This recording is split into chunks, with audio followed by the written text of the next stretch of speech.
Na kusalimia katika jina la Yesu Kristo aliye hai. Jambo kwa wote. Amjamboni. Niseme tu kumshukuru Mungu kwa kupata muda huu. Maana kuna wengi waliotafuta muda huu hawajaupata. Kwa hiyo nakusihi wewe ndugu yangu pale ulipo, na wewe kama Mungu amekusaidia kupata muda kama huu, ukamshukuru Mungu. Maana hakuna jina lingine kama la Mungu. Hakuna jina lenye uzima kama la Mungu. Niende tu kuambia kwamba tumeingia tena kwenye studio zetu hizi kuja kuchangia kile ambacho Mungu ametupa, au kile ambacho Mungu ametuwezesha. Mwaka jana mwezi wa 12 ndio ilikuwa mara ya mwisho kuwa na nyinyi katika studio zetu hizi, lakini ni jambo la kushukuru tu Mungu. Tulikuwa tumechukua off kidogo au likizo kidogo. Tulikuwa na mambo mengine ambayo tulikuwa tunafanya, sio kama tulikuwa tumepumzika kihuduma. Yaani tulikuwa tumepumzika kuingia mtandaoni hapa, lakini tulikuwa bado tunashughulika tu na kazi ya Mungu, kuhakikisha huduma ambazo ziko pale nyumbani Afrika, ambazo tumezianzisha pale za International Celebration Church ICC, kanisa letu la ICC, zikiendelea vizuri. Tumekuwa na vikao na wachungaji pale, wachungaji kutoka sehemu mbalimbali.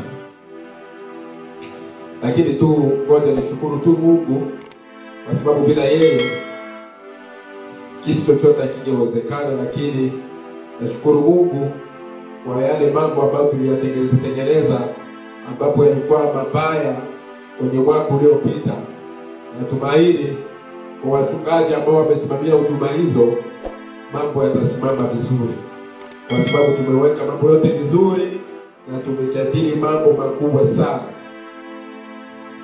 Najua kiongozi wa kila mahali ambaye amesimamia huduma yake atasimamia vizuri, pamoja na kamati ambayo anayo ya mwaka wa 2022.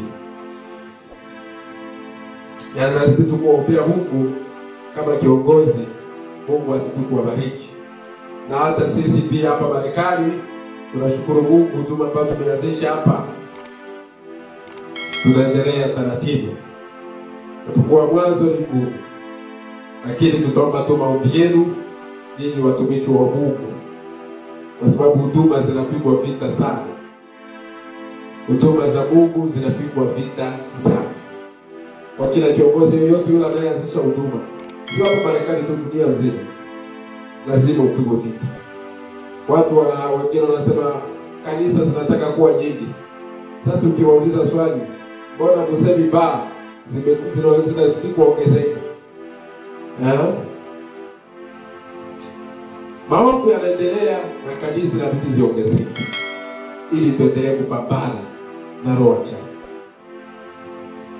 Mungu wangu awasaidie sana, azidi kuwapa nguvu na kufuatilia vipindi vyetu hivi.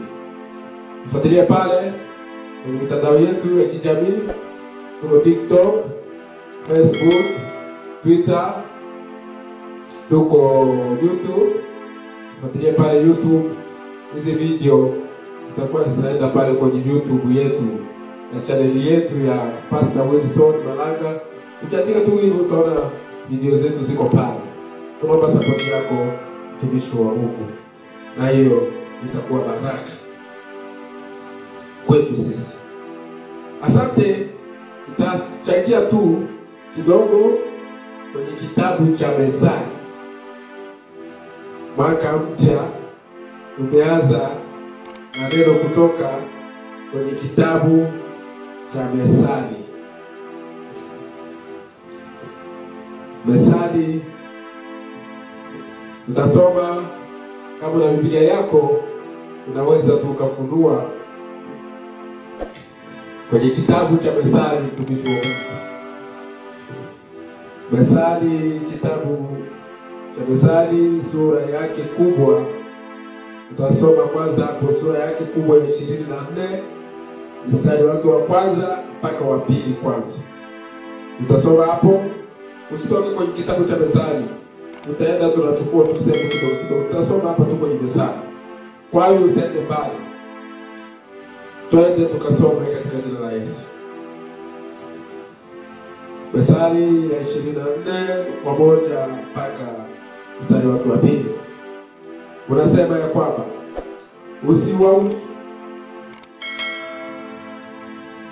usiwausudu watu waovu, wala usitamani kuwa pamoja nao.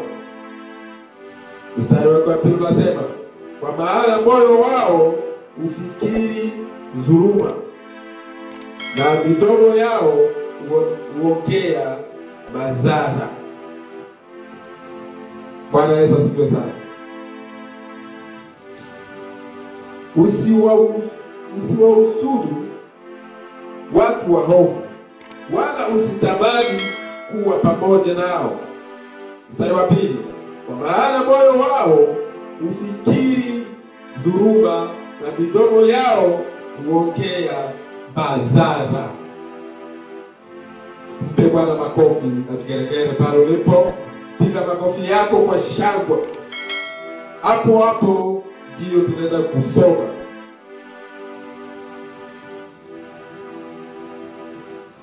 Neno la leo ambalo tunaenda kusoma ni rafiki wa anasa. Tunaenda kuongelea kuhusu rafiki wako wewe, mtumishi wa Mungu unayeangalia, wa anasa au ambaye amebebwa na anasa, au ambaye amebebwa na mambo ya dunia.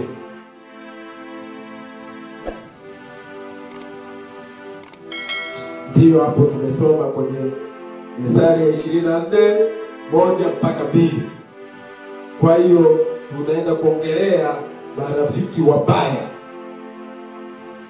ambao hawafai kabisa, ambao hata Biblia yao ipendi kabisa tuwe karibu nao. Neno la Mungu linasema hata tusiwe karibu nao. Biblia ndio inasema. Na Methali hapa, kwenye Methali tutaenda kujifunza madhara gani ambayo yapo kwa marafiki, kwa wewe mtumishi wa Mungu uliyeokoka. Madhara ambayo unaweza kuyapata wewe mtumishi wa Mungu uliyeokoka, lakini bado unakuwa na marafiki wabaya au watu waliokuzunguka wabaya, watu wa anasa, watu wa mambo ya dunia, watu ambao wako bado wanakumbwa na mambo ya dunia. Kwanza takuomba tu kila siku unapokuja uendelee kumshukuru Mungu. Kama wewe bado kijana, umeokoka bado kijana, ni jambo la kumshukuru Mungu. Ni neema kutoka kwa Mungu, sio kupenda kwako. Uokolewa bado kijana. Kwa sababu kizazi chetu hichi ni kizazi kibaya sana. Kizazi cha mtandao, kizazi cha media, kizazi cha nyoka. Kwa hiyo kijana kama wewe mwenzangu, ukipokea Yesu ni jambo la heri sana. Ni jambo la kumtukuza Mungu. Ni jambo la kumuona Mungu ana upendeleo na roho yako. Mungu anataka kuiokoa roho yako. Marafiki hao sasa tutajitengaje nao? Nitaongelea zaidi sana kwa sisi tuliopokea Yesu, sisi watumishi wa Mungu, au mtu yoyote aliyeokoka, mtu yoyote aliyepokea Yesu Kristo kuwa Bwana na Mwokozi wa maisha yake. Marafiki gani ambao unatakiwa uwe nao, ambao watakuimarisha wewe uzidi kuwa gangari, uzidi kuwa imara, uzidi kuwa mwenye nguvu?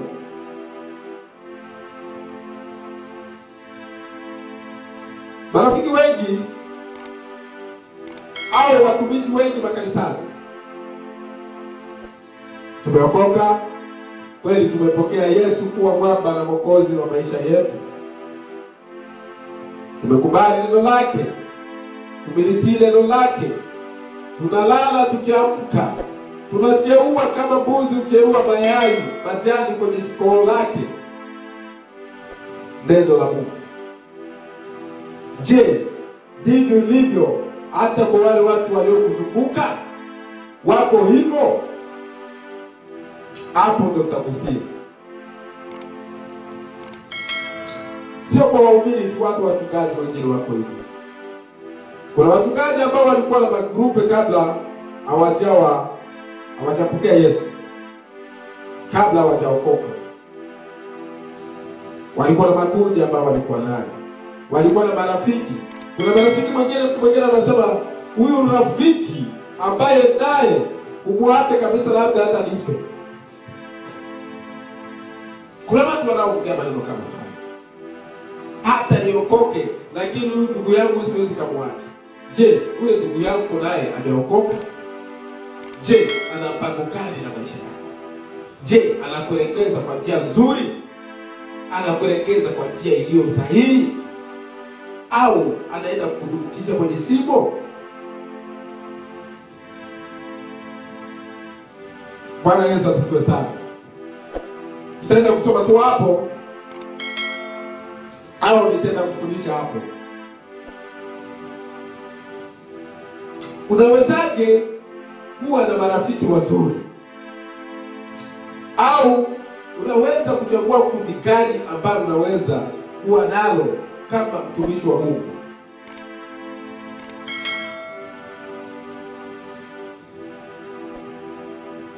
Makanisa mengi au watumishi wa Mungu au makanisa mengi, ngoja niseme makanisa mengi, nisiseme watumishi. Makanisa mengi yanajikuta yameingia kwenye anguko kubwa, hadi kanisa linavurugika kutokana na wale wachungaji au wale wenyekiti wa kanisa au wale ambao wana vyeo makanisani kutoka nje ya kanisa, wanakuwa na makundi mengine yasiyoeleweka. Watu wanasa, watu ambao watu wanasa ni ya kwao, watu ambao wamjui Yesu, watu ambao hawajampokea Yesu kuwa Bwana na Mwokozi wa maisha yao. Ndio bado wewe kama mchungaji unasema wale ni wazee wangu wa kawa, wale wazee wangu tunakunywa nao kawa, pale mimi nataka tu kunywa kawa, pale mimi nataka kunywa tu togwa, wale hawezi wakanifanyia kitu chochote. Je, au marafiki zako ni marafiki wazuri? Ni marafiki wema kwako? Mchungaji wewe unaongea na wewe, wewe shemashi unaongea na wewe, wewe kiongozi wa vijana kanisani naongea na wewe, na tena katika au viongozi wa makwaya, hao viongozi wa makwaya na ujana kwa ujumla, wanaingia kwenye anguko kubwa sana. Wanashindwa kuelewa kwa nini nimeingia kwenye anguko kubwa, wanashindwa kuelewa chanzo ni kitu gani, wanashindwa kuelewa labda nimetumikia wapi. Kumbe ni wale rafiki waliokuzunguka. Haleluya. Kumbe ni wale marafiki zake waliokuzunguka. Anashindwa kuelewa, mimi hao anashindwa kujitambua. Kama mimi nimeshapokea Yesu, ninatakiwa niwe na marafiki gani? Kama mimi nimeshapokea Mungu, je, wale marafiki ambao nilikuwa nao zamani wako kwenye hali gani? Ndio unakuta kesho kutwa kiongozi wa kwaya amepachika mimba. binti wa watu.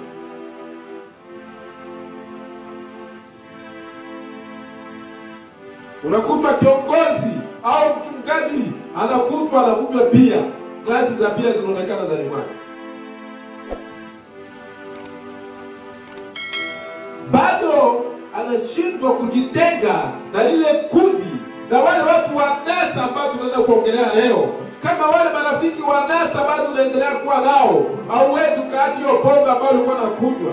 Kama hao watu wa anasa umekataa kuachana nao, marafiki zako wa zamani, huwezi ukakwepa dhambi. Lazima wewe utajikaza siku 2, wiki moja, lazima uende ukanywe togwa na wale marafiki zako. Lazima uende ukanywe mvinyo na wale marafiki zako. Lazima ukanywe vitu visivyoeleweka.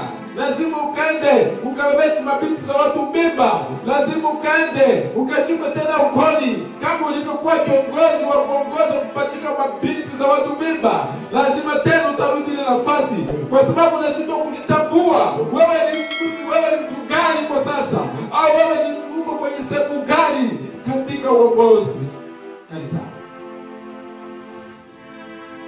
Marafiki wa anasa.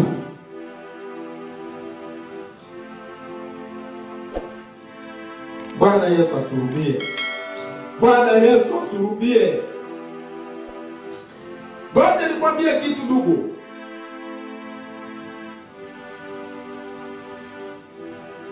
Kama ulikuwa unakunywa pombe zamani au sasa hivi, na kingine, kama bado uko kwenye kundi hile, lazima utatanganya watu kanisani tu. Kama bado tunatembea mtaani na kukuta ni ile kundi, ndugu yangu, wewe bado hauwezi. Roho wa Mungu ana nguvu na shetani naye ana nguvu. Anakuiga wewe, anakufanya na shauri ambalo utakalokupa wewe. Achana na ule urafiki wako wa zamani. Achana na wale marafiki wa anasa. Achana na wale marafiki wa anasa. Maana wewe tena sio mtu wa anasa.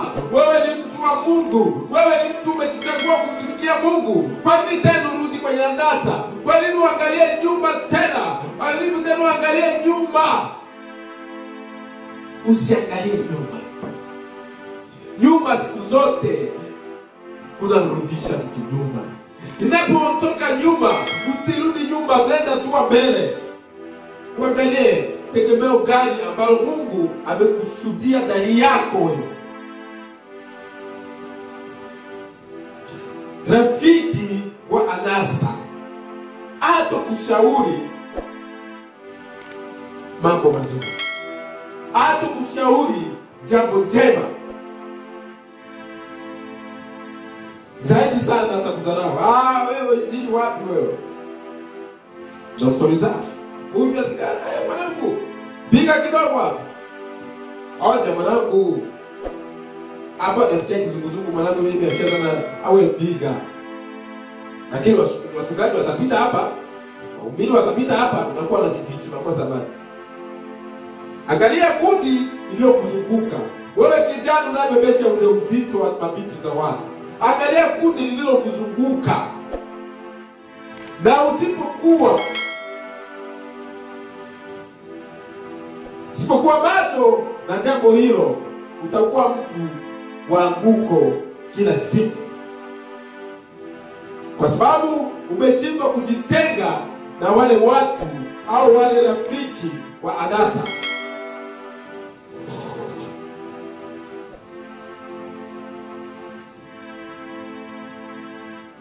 Nitakuomba tu jambo zuri tu la kufanya. Jitenge nao. Na kama ukisha jitenga nao, na kama kweli walikuwa wamekuhitaji kama wewe kabisa ni rafiki yao, utawaleta kwa Yesu. Utawaleta kwa Yesu. Na ndio ndivyo tunavyotaka sisi. Walete wale watu wanasa kwa Yesu. Jitenge nao. Wakiona umuhimu wako watakufuata.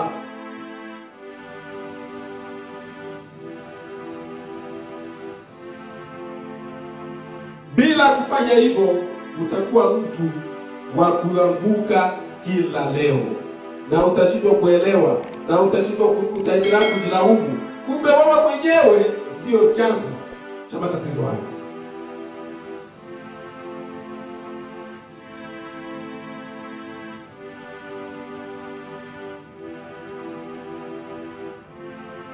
Ngoja tukaseme Methali ya 23 mstari wake wa 3 tena hapo.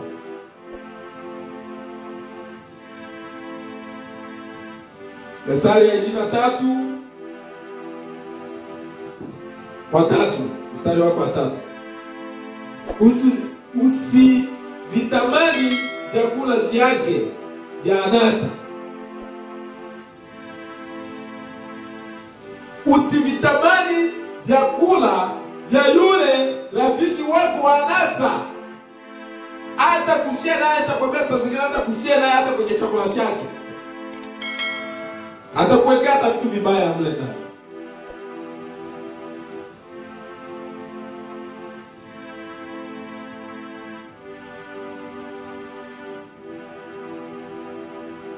Bwana Yesu aturumie sana.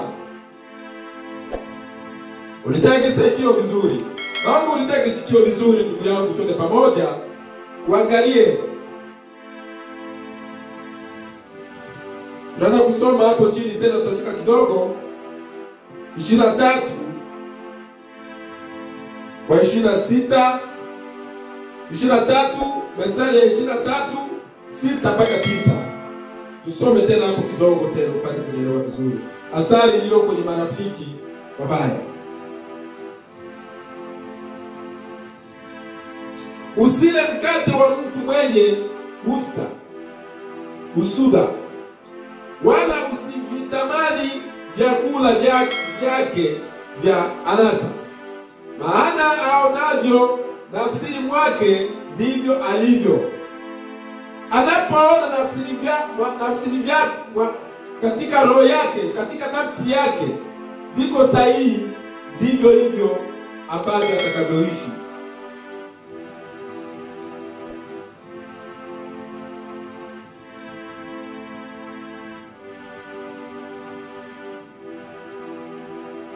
Sura ya 7. Maana aonavyo nafsini mwake ndivyo alivyo. Akuambia haya, kula, kunywa, lakini moyo wake hauui pamoja na wewe. Atakwambia tumia tu ndugu yangu, futa kidogo, kunywa kidogo.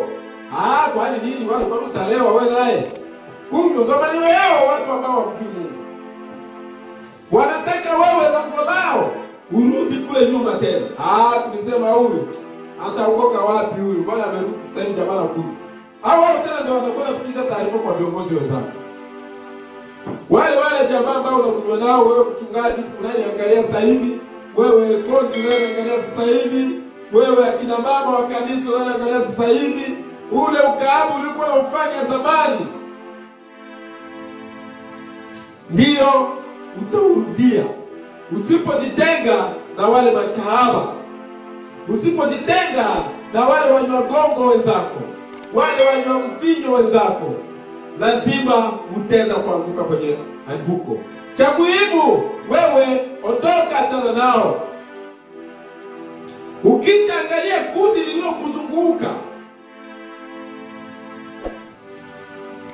na kila leo unaingia kwenye anguko, kesho unashikwa ugoni, kesho kuto yako unabebesha ujauzito, kesho kuto yako unaanza kujiuza tena. Angalia na ulikuwa umeshapokea Yesu. Nataka nikwambie, ole wako watu wote waliokuwa kisha tamka vile leo nimepokea Yesu kuwa mwamba maisha katika maisha yangu. Ukija tu kuchezea kidogo urudi nyuma ndugu yangu. Wali waga vile, yani ni laana. Watu wengi tumewaona ambao walikuwa wameshaokoka, ambao walikuwa wameshamtumikia Mungu, watu walikuwa wanasifiwa kanisani, uimbaji haumshiki kabisa kanisani, kusimamia huduma kanisani, yani yeye ndio yeye, lakini walishindwa kuangalia wale watu waliowazunguka ni watu wa aina gani. Hadi leo tunasikia fulani alikuwa kiongozi wa kwaya amekuwa hivi. Tunasikia fulani alikuwa mchungaji alikuwa hivi. Tunasikia huyu alikuwa askofu alikuja ametengwa kule nyumbani. Marekani wapo hapo ambao walikuja wametengwa askofu. Kuna wachungaji ambao walikuja wametengwa hapo Marekani. Waliingia kwenye anguko. Walishindwa kutambua wako nafasi hipi. Na walishindwa kuangalia watu waliowazunguka, watu marafiki wa anasa. Walikuwa na marafiki wa anasa. Sikia mchungaji ameshika ugoni. Angalia watu waliokuzunguka ni watu wa aina gani. Hata kwenye mafanikio, kuwa karibu na watu waliofanikiwa. Kwa nini uwe karibu na watu ambao hawana mawazo ya kukuambia mambo mengine ya future, mambo yanayokuja? Kwa nini? Jitenge na marafiki yao. Mimi wote najitenga kabisa.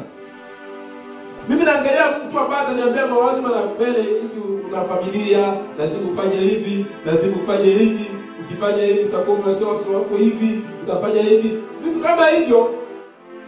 Sasa unakutana marafiki wanakuambia aseme sisi maisha yetu ni hivi tu, tunywe tugongo, unajua mimi kinywa zangu hapa najisikia vizuri, nikienda hapa nikienda kutembea na mke wa mtu najisikia raha sana, nikienda. Sasa wewe Mkristo, mtumishi kanisani, makundi yako ni hayo. Je, kweli utatoka kabisa au utatoboa kabisa?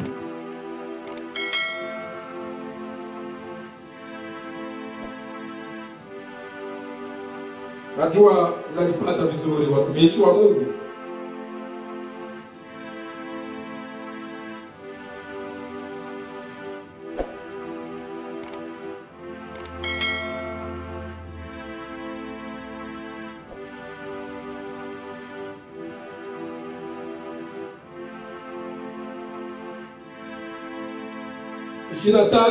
Methali 23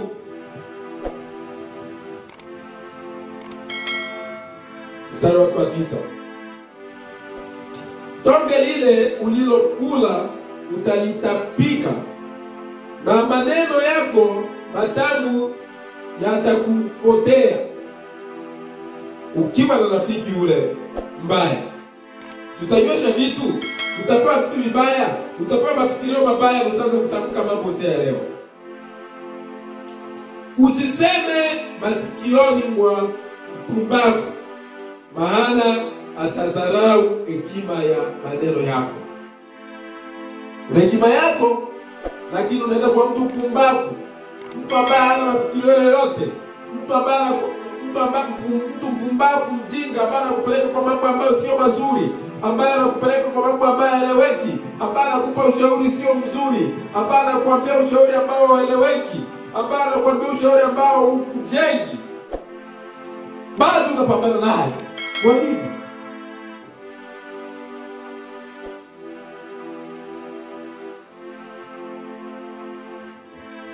Haleluya. Bwana Yesu asifiwe sana. Twende Methali, usome tena hapo tu chini kidogo, turudi nyuma kidogo. Tutoke kwenye Methali 20 mstari wake mkubwa wa 22, 24 mpaka 26. 24 mpaka 26. Inasema, usifanye urafiki na mtu mwenye hasira nyingi, wala usiende na mtu wa ghadhabu nyingi. Usije ukajifunza njia zake na kujipatia nafsi yako mtego. Usiwe mmoja wao wawekao rehani au walio wadhamini kwa deni za watu. Bwana Yesu asifiwe sana. Ukiwa na marafiki wale, utajifunza mambo mengi sana. Wewe sio malaika, wewe ni binadamu. Lazima siku moja utaingia kwenye mtego na utaingia kwenye anguko. Utaingia kwenye anguko siku moja. Kitu ambacho nitakushauri tu wewe unayenisikiliza, ndugu yangu, angalia kundi iliyokuzunguka. Huo ni ushauri wangu kwako. Angalia kundi iliyokuzunguka, ewe akina mama wa kanisa. Angalia kundi iliyokuzunguka, ewe kiongozi wa vijana. Angalia kundi iliyokuzunguka, wewe mchungaji wetu. Angalia kundi iliyokuzunguka, wewe mcha Mungu. Ukiweza au kujitenga na hao marafiki wa zamani, na hao marafiki ambao unao, ukikagua ni grupu la aina gani, hapo utakuwa sahihi na mambo yako yatakuwa mazuri. Na natabiri katika maisha yako mafanikio makubwa yatakuja. Ukikagua rafiki wa nasa wanakupeleka njia gani, rafiki wa nasa watakupeleka wapi, jua Mungu atashuka ndani ya nyumba yako. Labda Mungu atashuka, labda Mungu haujamuona ndani ya nyumba, lakini nategemea ukijitoa kwa marafiki hao wanasa, Mungu anaenda kufanya kitu katika nyumba yako siku ya leo. Mungu anaenda kufanya jambo lingine. Mungu anaenda kukupeleka hatua katika maisha yako. Mungu anaenda kukupeleka, labda huu ulikuwa ni mtego wa kuzuia baraka ndani ya nyumba yako. Labda huu ulikuwa ni mtego wa kuzuia mafanikio yako, lakini naenda kukuambia siku ya leo, Mungu anaenda kukubadilisha. Mungu anaenda kukupeleka viwango vingine. Kama umetambua leo, marafiki waliokuwa wamekuzunguka walikuwa wanakupeleka njia sio nzuri. Kama umetambua leo, siku ya leo, kama marafiki ambao ulikuwa nao walikuwa marafiki wa anasa, pigia Yesu makofi makubwa sana. Haleluya. Najua umebarikiwa na neno hili fupi kutoka kwenye Methali. Mungu akubariki sana.